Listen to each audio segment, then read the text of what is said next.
So for a long time in the United States, African Americans were not considered important artists, right? And that was just associated with how arts has evolved as a academic discipline, or even as a part of the way we build our lives on earth, right? So when you look at the industry now, what's been happening is you have the museums and the galleries actually, and also the tastemakers, the richest people in the world, sometimes decide what is good art, right? And sometimes they don't even know anything about art, but because they have money, they can decide what the values are. Because if you look at any of the museums here, for example, look at the boards, you'll see that the richest people are on those boards, and art's become like a status game with the wealthiest people, right? And sometimes the wealthiest people are not really interested in anything but status, you know? But Basquiat had a piece that sold, I want to say 2 years ago, for $110 million, right? That piece was essentially an African mask, right? Which has always had the interest of the Europeans, not so much the Americans. But what it did, though, was kind of change the whole game of what is considered good aesthetics. And it was bought by Japanese. So if that tells you anything.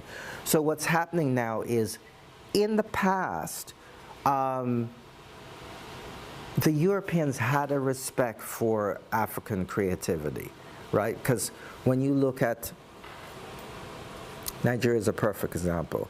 The British destroyed it in 1890, and they went into Benin and they took a lot of the bronze sculptures, because those people in what we call the Middle Ages, before, say, between the 11th and maybe even the 14th century, you had a lot of extraordinary creativity going on in Africa, right?